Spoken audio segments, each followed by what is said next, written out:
Welcome to this week's episode of Surgeon Interrupted. Today, I'm so excited because I'm joined by Dr. Brian Nwannunu, a orthopedic surgeon in Texas whose journey has taken him all over, from Morehouse to Georgetown, Howard, and Baylor.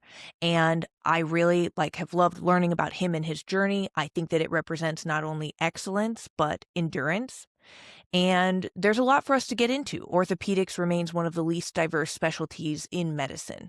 And so his career built at the intersection of surgery, innovation, service, and representation, I think is really something incredible. So this is Surgeon Interrupted, and this is Dr. Brian Nwannunu.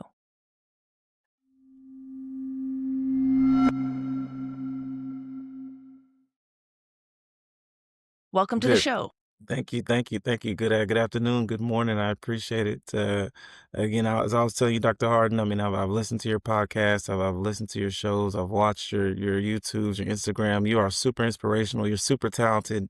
And it is an honor to be on this show. So I appreciate it. Thank you so much. No, it's exciting to have you here. And I really think that there's so much that you have innovated and really carved out as a space for yourself as a thought leader in ortho, but also, as a physician, a surgeon who's appearing on the news. I mean, I love how you're hitting it from many angles because I see the mentorship that you do. I see that the patient education that you do, that's another crucial piece. A lot of us can't innovate and excel in each of these areas. So very excited. I would say that, again, providing just some context for our listeners, we've touched on topics adjacent to this before, but essentially a lot of the surgical subspecialties lack diversity. So we've talked about that a little bit in the ENT realm before, certainly. But for orthopedic surgeons, I do think that I just wanted to open the conversation by framing that's why it's really extra meaningful to see someone like you who's leading in this space. Yeah, no, I mean, orthopedics, ENT, neurosurgery, I mean, they are super, super, super non-diverse. And it was one of the reasons that I wanted to go into it, because my first introduction to an orthopedic surgeon was actually an African-American orthopedic surgeon. So learning on the back end that is so not diverse and there's not a lot of folks were kind of surprised because my first person I saw was that. And that was when I was in high school, when I was an athlete.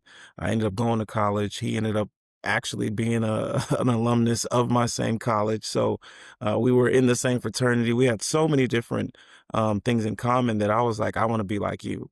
And it was from that moment on, that I said, hey, I need to be a representation to other people because really, if you don't see it, you can't believe it, in some sense. And that one person at that one time in my life shaped my trajectory, and I felt like I could be that to anyone else. But it is still, and it continues to be, one of the least diverse subspecialties, and not only from a color standpoint, but even gender wise. And it's concerning because you really need multiple points of views and frame of references and backgrounds to really understand your patients, to really treat them correctly. And I hope that, in the future we can get to that point.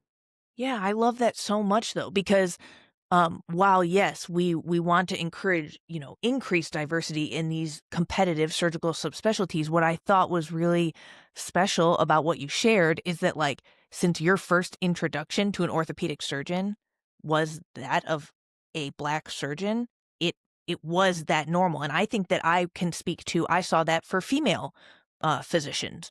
I knew a ton of female physicians. Those were my mentors growing up. And so when I actually got into the workforce, it was kind of a disillusioning experience. I looked around and I thought, oh, hey, what the heck? And at the time, women were still, yes, we were making up a little bit more of medical school classes nationally, but yeah, it wasn't being represented in real life. But I think it's just so important who we see when we're young.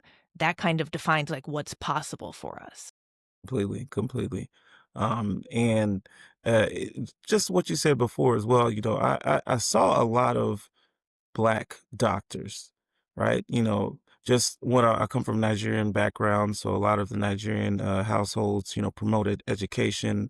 I'd seen Black doctors all the time, but specifically Black orthopedic surgeons was rare. So to have that type of interaction early on was was, mind blowing, but amazing. But it is true, like you said, it's just kind of disillusioning when you get into the field to look around and really, be like, wow, what is going on here? And I think it's multifactorial because a lot of people think, the candidates aren't there. I don't believe that. There are very strong candidates, be they Black, Hispanic, Asian, women, that are just as competitive as the orthopedic residents that have gotten in. It is a cultural, um, just lack of desire, I believe. And that's coming from the field, coming from the residencies, and that's something that I really feel should be discussed more and should be tackled head on because those applicants are competitive. They're just not being given the opportunity. Yeah, I say this respectfully and non-judgmentally, but my personal experience and an opinion that I hold is that the underrepresented minorities, and women in medicine, they often have to be twice as good to actually like, and that's a personal opinion, totally. And I say that respectfully, but that's even what I have seen with my own eyes anecdotally in terms of people's competence, performance, maybe like raw skill. In the hospital. And so I definitely agree with you, but here's what I think is interesting. And I've seen this because I'll share from my side when I talk about ENT residency interviews. Like that was a tough time for me. I was a weird kid, not a malignant personality. Um, I was really trying to show up positive, kind, absolutely, but just a weird kid, like kind of neurodivergent. And so a lot of the trouble I got into on the residency interview trail was just kind of like misunderstandings or again, like lack of social grace and some like knowledge because I was an only child and a weird cat. But what I mean by that is that like in these insulated, especially specialties, there's this sense that they just want someone who they straight up like and they get on with. So if they don't feel like that you're part of the in group, then like we don't want to work with you. We want more of the in group. And of course, ortho has its own like probably characteristics that it looks for. And ENT had its own characteristics that it looks for. And that can kind of be a ding against those of us that don't like nicely fit into a box. Exactly. Yeah. Like in ortho, they say they're looking for the good old boy club, and that not necessarily doesn't mean you have to be a boy, but that's like the athlete, that's, the jock, that's the alpha male personality. That's the person who likes, working out, who champions, physical fitness and outdoorsy activities, which again, I embodied. So it was easier for them to digest, but that doesn't necessarily mean someone that is into the arts or is into music or does other things that may not be as bravado, if you will, isn't a good applicant. But you're right, they look for personalities they just like. And in ENT, like, yeah, I think that there's also a good old boys club. I do think that if we're not going to do this today, we don't have time to get into all this, but if we Yeah. broke it down, I actually do think that a lot of it comes back to the good old boys club and how much people do buy into that. I think that I do want to touch upon because you mentioned your Nigerian roots. And one thing that I love to think about, I love to ponder, I read this quote once that said, we do talk about society touches upon generational trauma, but don't forget your generational strengths. Yes. Yes. And so I'd love to just kind of hear your take on that, like especially the generational strengths. And, I've heard you share publicly a little bit about your family, but I think that that plays a key role. And I love that quote, and I'm gonna take that. I'm gonna use that several times. So if you hear me using that, I'm taking it directly from you, because yes, focus on your generational strength. I mean, yeah, they're clearly, my both of my parents were immigrants. They came here. They did undergraduate here. My father went on to go to graduate school and got two masters. And back in Nigeria itself, specifically, there are people that are just in poverty. Um, but what I've seen with even those folks when I go back to Nigeria and visit or see family is there is just a willpower, there's a pride, there's a desire to keep going. I don't see a lot of um, negativity, depression, not that people aren't sad or aren't depressed or don't want a better outlook on life, but I feel that they have this fight in them that I definitely draw from, and that's where a lot of my strength comes from my parents, my grandparents, my uncles, my aunts, that tell me about their struggles growing up. And if I'm like, "Wow, someone doesn't like me because of this or that and the third," and they were literally like, "We don't have electricity or water." You put things into perspective. So I draw on that generational strength because I know, the struggles that they had to endure and still the triumph and the accomplishments they've had and the ability to bring their entire family over here and to see the fruits of their labor. It allows me to know that, I mean, the sky's the limit. And that's really why I don't put a limit on myself and will never put a limit on myself because I know it's up to me to make that decision. It's just really beautifully said, and I'm glad that you called it the whole time that you were talking, I was thinking perspective, even just as you were describing it. Like, yeah, so it sounds like that kind of grounding and perspective, really helps you, like, navigate the day to day, as a practicing busy, booked and busy orthopedic surgeon who's not only like, first of all, doing that, the very straightforward path, that is already a super busy, demanding job. No other way around that. I feel that way about all surgeons. And then to do what you're doing, which is really taking multiple steps beyond and innovating and putting yourself out there and showing up, connecting with patients, connecting with the people, I guess my question would be, you know, can you share with us kind of what your daily life looks like and the interplay between the upbringing and perspective that you have and like dealing with inevitable setbacks, I guess. Like I mean, from all of these angles, anytime you put yourself out there, I just view it as statistically there's going to be a couple setbacks. No For way sure. around that. For sure. For sure. And just to give you just an overview of my everyday life, I'll give you this week alone. Monday, I had clinic with over 50 patients in a clinic, and 25 in the morning, 25 in the afternoon. While doing clinic, so again, I'm seeing patients Mhm. back to back to back, diagnosing injuries, seeing postoperative patients, looking at x-rays, taking out staples, looking at wounds, MRIs. I'm doing this all while being on call. And that's something that is very difficult to explain to some people that aren't in the medical field. What being on call means is that you are at the beck and call of anything and everything orthopedics that goes on in this particular hospital.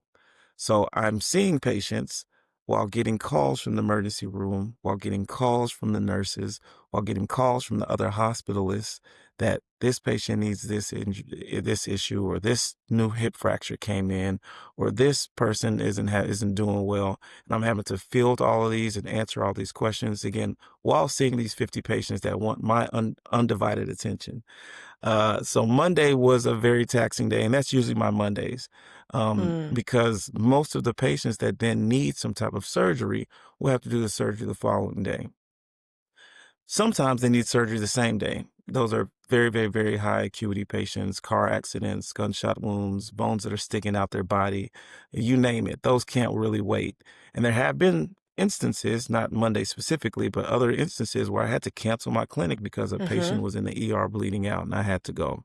So that is a lot to take on at once, but it's a personality type of thing, and I'm very much so geared towards focusing on what's most important at the time. I'm a very much in front of me, take care of it, out of sight, kind of out of mind type of person, and so I can triage, if you will. I've learned that skill over time, but that's just my Monday. So fast forward to then Tuesday. Monday, I'm seeing those 50 patients. I'm taking call. I'm fielding the ER visits. I'm fielding hospital visits. Those that needed to go to surgery the next day. So I have 6 surgeries on Tuesday. And starting with those surgeries, they're all going well, but I'm still technically on call until 7 a.m. Tuesday morning. Right, So of anything course. that came in at 3 or 4 a.m., even though they didn't call me about it till 12 noon the next day, still is mine. So I was in the operating room Tuesday until 3:30 a.m. Next day is Wednesday, which is yesterday. I woke up at 7 because I had my elective outpatient surgery day. So these are my hip and knee replacements that come into my clinic that had arthritis, that didn't do well. Now they want a hip or knee replacement, and I have them scheduled already on Wednesday. So it doesn't matter that I went to bed at 3:30. It doesn't matter that I went to bed at 4 a.m. I got 5 patients the next day that are depending on me for surgery. They've taken time off of work. They've gotten family called in. They've traveled. Some of them have traveled from out of state. They've taken, all kind of preparations for this surgery. And everyone's, some people, if you tell them you got home at 3 a.m. last night, why are you going to work the next day? Because these people depend on me, right? So then I go in there and I still knock out those surgeries all throughout that day. Come back Wednesday. Luckily, I wasn't on call, had nothing to do, finally rested. Wake up today, Thursday, and get a chance to talk to you. So this is kind of how my life has been going for the last, several years, if you will. And it's a juggling act, as you can probably imagine. Not a lot of time for a lot of socializing, a lot of time for a lot of things that people would like to prioritize, and I do prioritize, but I prioritize them in buckets. But that's kind of the day in life. And today I have clinic this afternoon. Right after we're done here, I got another 20 patients to see. Thursdays again are my administrative day. So Thursday mornings I just do whatever I need to do, and then Thursday afternoon do clinic. Friday clinic again. My So that's gosh. that's the week. Okay, well, first of all, if anyone who just heard that didn't get this, like, surgeons are just built different, because that is remarkable. And like, you look fine. You definitely don't look like you got beat up on call and were in the OR until 3 something AM, which not all surgeons have that ability. I used to look quite frazzled, like I did not wear it well, because I'm just a person who always like favored having a little bit more sleep. And I will even call out, because I feel like some people listening, they'd be like, well, that's crazy. Like, how, did you show up really fresh to your elective cases on Wednesday? And, certainly I've seen many surgeons over the years still excel on that little sleep, especially when it's contained like that. I just want to Yeah. call that out, because again, sometimes people, as a thought experiment, they'll be like, well, what if that happened? Like, what if you were at the hospital 3 straight days in a row and never left? Like, sure, I've heard of surgeons canceling cases in that like In extraordinary. that extreme situation for sure. Yeah. Exactly, but not what you went through. But again, like a lesser person, yeah, would be like, that's, or like, especially people who aren't in medicine, like you Yes. said, to your Yes. Yeah. point of like, my girlfriends who are in business, they would be like, yeah, no, I'm probably not going to do that. I'd just like take a sick day, like pretty naturally. And I can definitely understand where they're coming from as well, because it sounds so foreign, like the extremes that we push our bodies to. Thank you for sharing the day in the life. I think that you touched on a lot of themes that are so interesting to me. One is like, yes, we are all so good at like triaging in the moment. I mean, I literally think I got a little bit tachycardic listening to you describe your Monday. Just the double, triple tasking with like fielding calls, and then of course like wanting to give your all to patients who are physically in your clinic with you. When you even talk about how you literally manage your mind at the time that all this is going on, and then you even alluded to, you spoke to the time like when you're not at the hospital, obviously it's very limited time, you keep things in buckets. And so what I wanted to bring up is the topic of compartmentalization, which I think is so huge. I don't know one surgeon who is not phenomenal at compartmentalizing. So is that something that you've always been good at? I mean, here's what I'll say, sharing on my end. I'm good at compartmentalizing, probably to a fault, and I'll share in a little bit. Like, I literally think it has caused me problems. I compartmentalize too much, like, don't have integration across parts of my life. But then also, um, you know, number two, I just think that it can play out, like I said, in our lives outside of the hospital. So yeah, what does compartmentalizing mean to you? Well, one, I think we all are trying to find that sweet spot of compartmentalization, but I do believe that I'm fairly good at it. And why I say that is that um, I could have a complication. We all have complications, none of us are perfect. I believe in God. I know I'm not God. So, things can happen.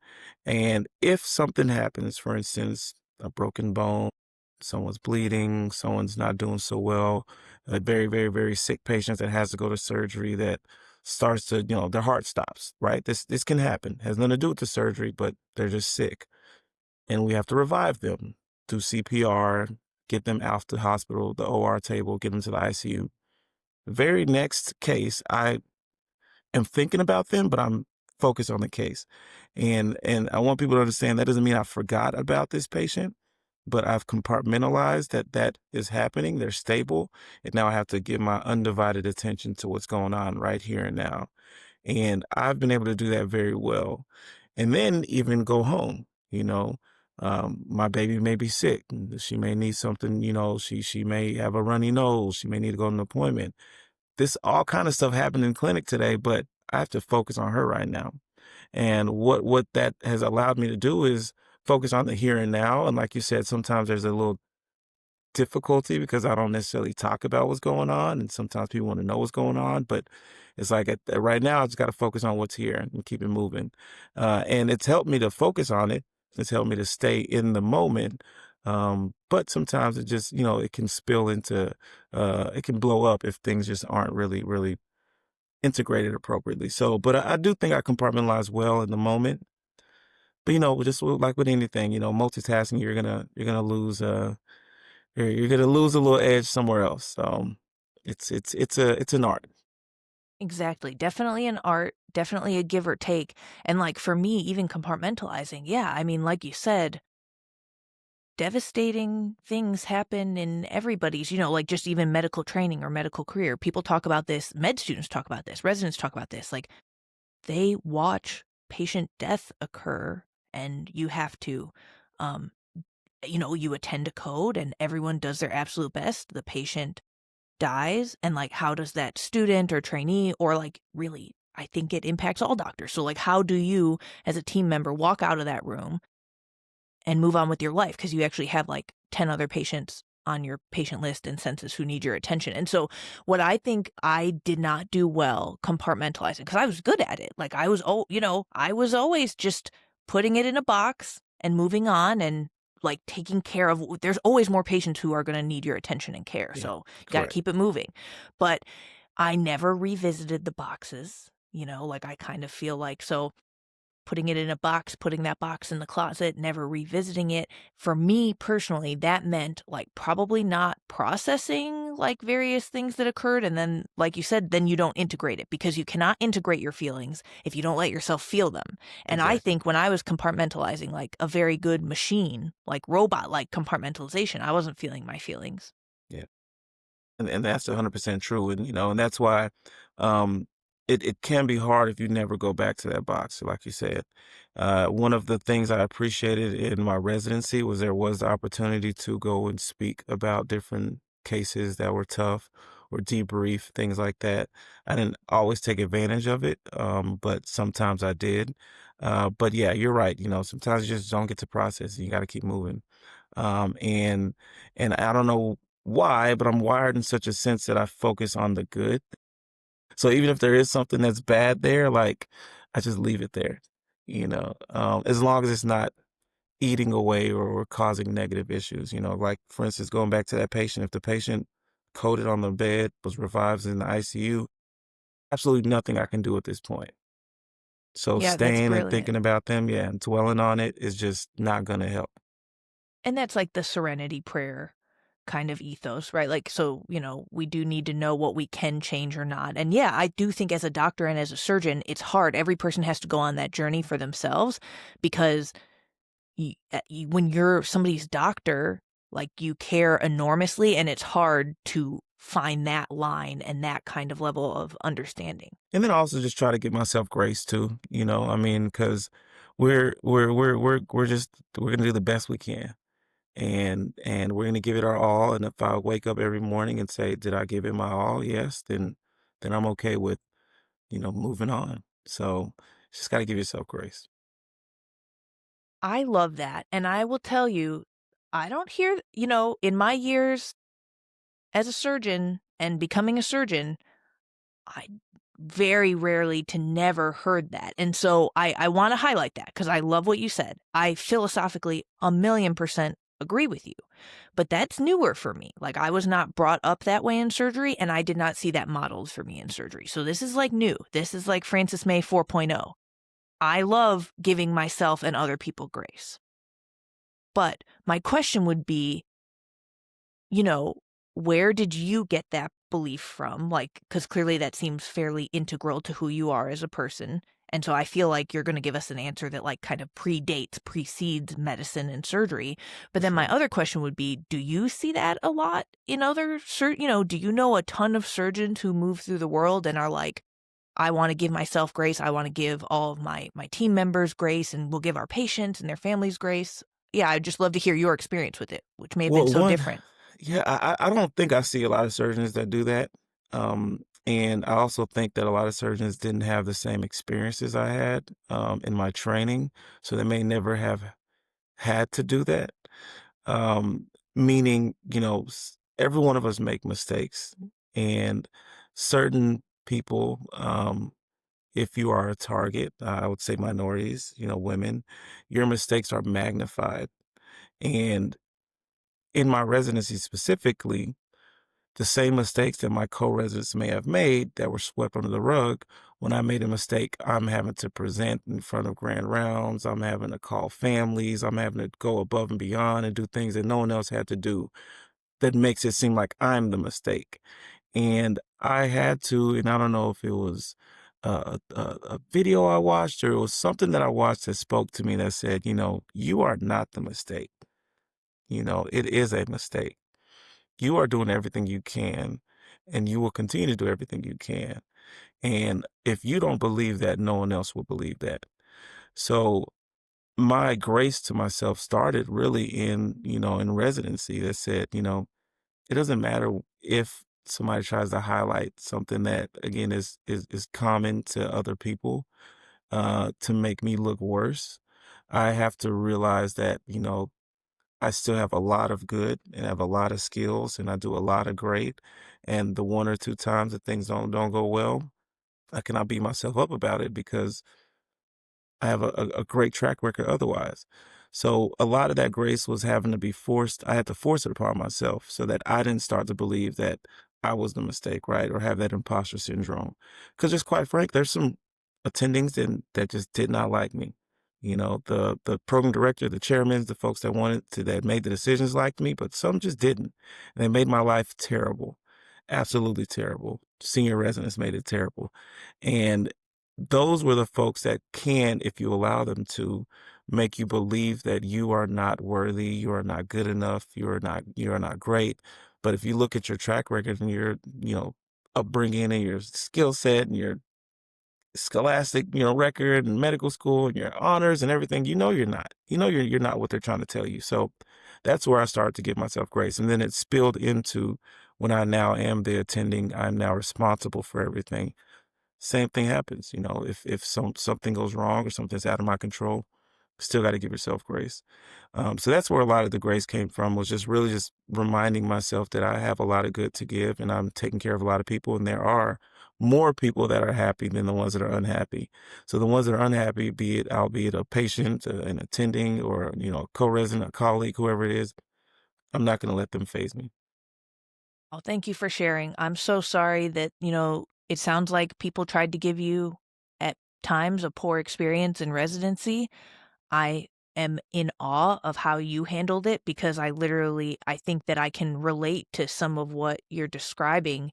And my response was not that I learned how to give myself grace. Again, I'm late to the party because I am there now, years after, and like practices and attending for a few years. But like, it made me hardened. It made me angry. It made me turn inward and like shut down a lot. So a guy, everyone, don't be like me. Like I'm not the model for how to handle it with grace and again, give myself grace and give others grace.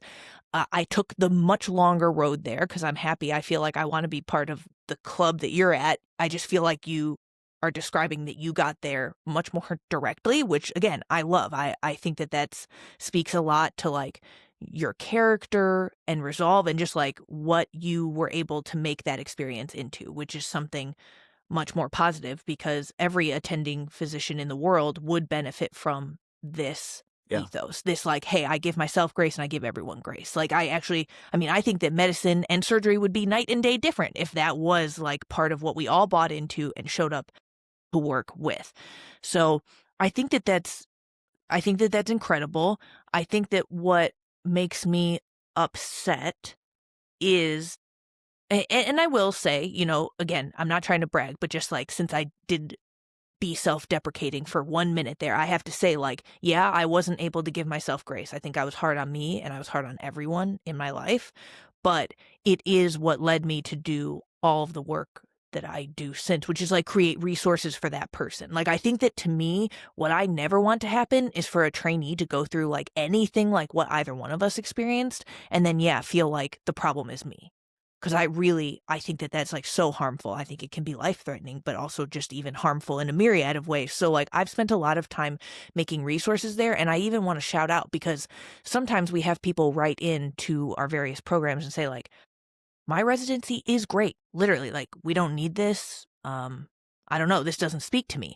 In which case, my formal response on the record is, I love that for you. When Yeah, people say like and they're like, residency is amazing, I'm treated so well, I'm like, legitimately 2 thumbs up. good. I want to bring up the floor for everybody because the Exactly. reality is that like we had a very different type of experience. I know that other people nationally are having that. This is not at all, we can do both at once. I can be happy for you if you're having an awesome residency For and sure. still be trying to like do a lot for basically these people who can get so isolated, Yeah. and just really, I think, bogged down in. I guess I would love to hear your thoughts on, to me, at the end of the day, what I have said about residency, and I said this yesterday, I made a video on this yesterday, but residency is not the same for everybody.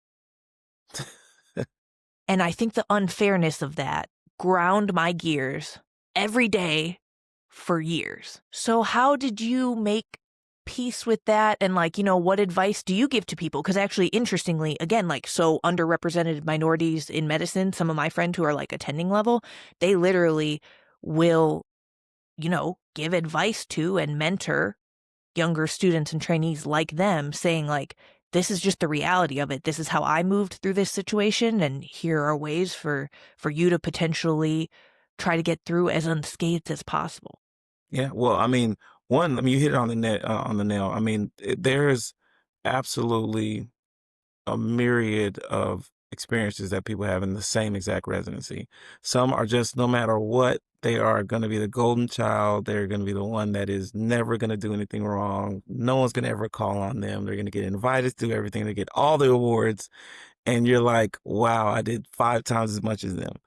Um, but I will say that I'm like you. I really champion everyone's success. And I think that people see that. Like I'm not like a, quote unquote hater. Like I love it when people get championed. I love when people get accolades, get all kind of, recognition.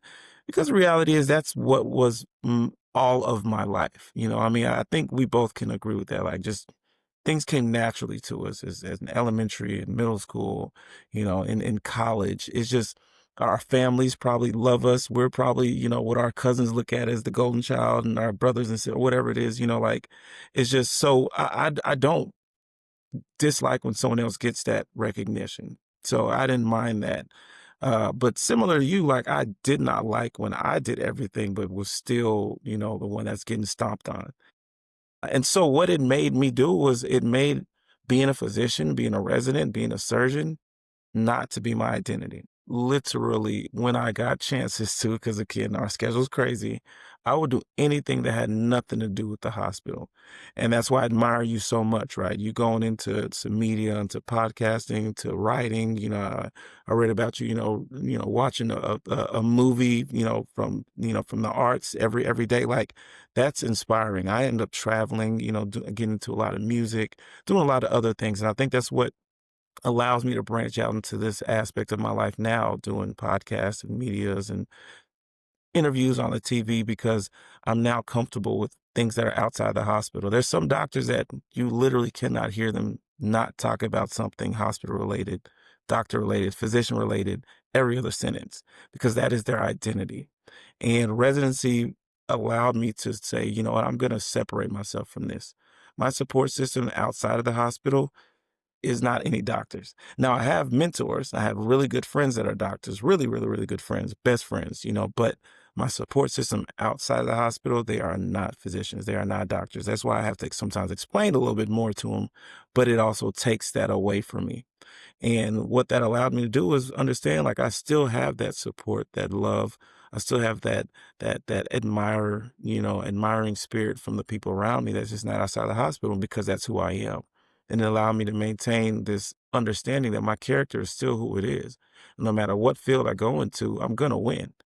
No matter what field you go into, you're gonna win. And if people don't know, I mean, even ENT is one of the most competitive. Like, you are a rock star. You could have did anything you wanted to in the world and did that and then still pivoted. That just shows you could have like went to the league, the Olympics, you know. So it's like one of those things where like I'm a winner. And even if in this particular stratosphere of life, this microcosm here is not working, that doesn't mean that I'm not a winner. So that's why, a lot of times in residency, again, I just would remove myself from the hospital, from the medical setting, go to my support system that's outside of that and just, feel the love from there. Then bring it back and still have that energy because now I'm recharged again. So that's what I think I took out from a lot of that. That lack of fairness, if you will, is that, I'm more than just a physician. Love how you articulated that, and I think that you have really hit on something here, which is the self-protective effects of decentering your identity from the hospital. And what I love, like, I actually feel like I just healed 1% more. Like, honestly, you just showed me a new silver lining because I, like you, only did that decentering during residency. Like, up until I was an ENT resident, there was no separation between me and my studies, me and my career, me and the career path I was on. Like, I was that. I was a person who was like becoming a surgeon. And residency, yeah, I mean, did things go off the rails? Yeah, at times they did. And it did lead to all this change that saved my life, which was decentering like my meaning and the love in my life, and everything that I had to live for just was outside of the hospital. Again, when we talk about it's physician suicide, a very real issue, resident physician suicide, and like it's hard to decenter out of your job that you're at for like 80 hours a week, right? At least. So I think that it was a gift in hindsight that we got to do that, because then we didn't become attendings where our life was 100% enmeshed with the career. Like, maybe not that savory of a impetus for it, but yeah, I really think that that's interesting. I'm just grateful for it in hindsight. And again, I'm very much at a period where I can look back at parts of my life that were like not that fun going through it and say, I'm here for the gifts that it gave me. And I think that that's one of them, decentering career from core identity. Exactly. And I think that everything happens to us for a reason, and I don't, again, take them as losses. I'm like, everything is a sports analogy for me, I take them as lessons, really, like anytime something bad happens, then what's the lesson out of this? What do I need to grow from it? And I still take that even with individual conversations. If there's a bad patient experience, I like look back like, okay, what did I need to learn from this experience that I can take with me to the next one? Because something here went awry and I don't know why reason for it. And those very difficult, but very real experiences we had in residency are for a reason. There are lessons to let us know we can decentralize ourselves. We can move on. We're so much more multifaceted than just this one aspect of us. Although it's a very, very, very core and prominent and time consuming aspect, there's a lot more to us. And that's what I take from it. Oh my gosh, just amazing. And like I said, thank you for going there with me, because I do, I think this stuff is very serious, It but is. it's positive. Like, it is. It's positive. Like I said, it's been a little bit healing for me. So I really appreciate you being here. Do you have any final like favorite mantras, words of wisdom to leave us with today? Let's see. A sports analogy, A favorite sports sports analogy, right? I'll leave you with this. So Allen Iverson, one of my favorite basketball players, he played for the Philadelphia 76ers. He has a video out, if you get a chance, maybe we can find it and clip it, Mhm. where he's arguing with the commentator after the game.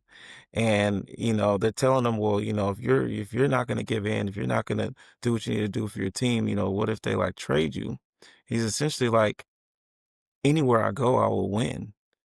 Anywhere I go. I don't need to be on this team. I can go anywhere. I'm a winner. I make my teammates better. I bring my all to the game every single day. Anywhere I go, I will win. And I want to tell anybody who's, in a situation where they're concerned, they're scared, they're not happy, you know, that's not your end all be all. You're not stuck. If you're a winner, you believe you're a winner, anywhere you go, you will win.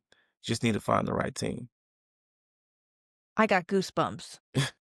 That's amazing. I can't wait. I'm gonna go watch the clip next thing. Thank you so much for being here, Thank Brian. you. I Thank you. feel like we could talk all week, but we got to Sure. get you to clinic.